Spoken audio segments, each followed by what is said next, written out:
In addition to line, shape, and perspective, another tool we use to direct the viewer's eye and support story points is tone, also known as shading. By adjusting the lightness and darkness of all the elements in your scene, you can both lead your audience's eye and create a specific mood.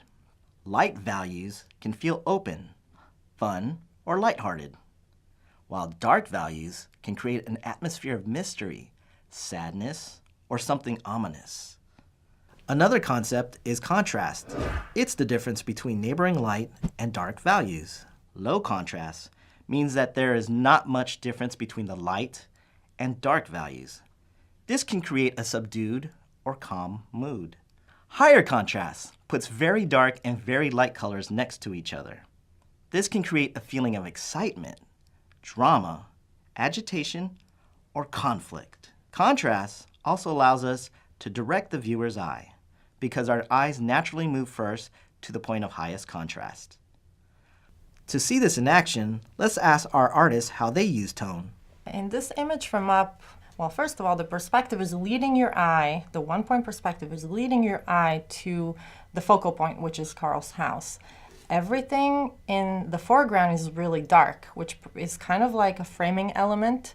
And because of the lightness of the color in the background, there's an implied sense of like going up.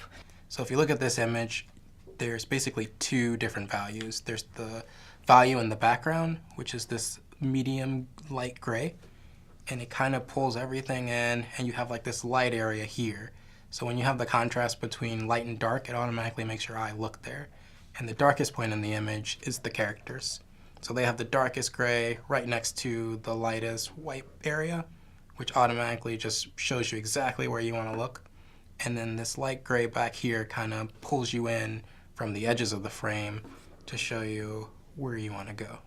It's really fun to kind of play with tone to say, okay, these characters are sort of dark off in the background, but that room is also really dark. And how do you delineate that? Well, we thought having this shaft of light coming from outside would be an interesting way to sort of light these characters up. And it creates this tension point. It's almost like dark versus light, and where they meet creates this energy. So you can see this really strong rim light against the characters here.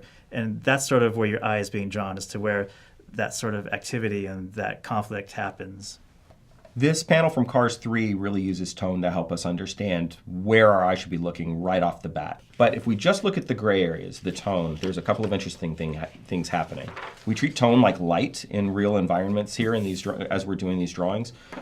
If you look closely, there are a couple of different shapes that are happening with the tone that help our eye know where to look. There's a huge circle happening with the primary tone that really helps focus our eye into the high contrast area of the whiter area where a lot of the texture of the line work is happening. There's also, it's subtle, but there's a secondary boxed tone that is happening.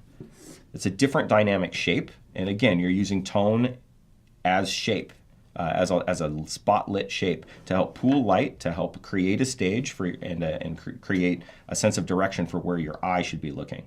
With this image, I used it a little bit differently. This one was more about the emotion. So this is like a dark moment for McQueen here. He just realized after all the racing on the beach this day, he's not fast as he wants to be, and he's not where he needs to be in order to win the race against Storm. So there's like a slight gradient from the bottom here that leads up, and it almost gives you like a feeling of failure and loss. So gradient is basically just going from one value to another in the same thing. So if you look at the overall shape of McQueen here, it stays the same.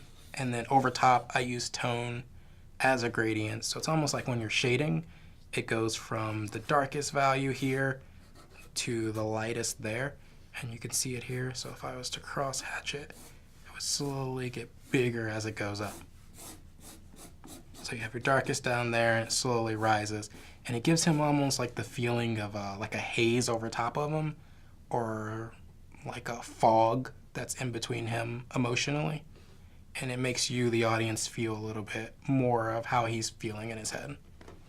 In summary, using tone, we can create mood, direct the viewer's eye, and control what information gets revealed to the audience. In the next exercise, you'll have a chance to play with this. Go and get messy.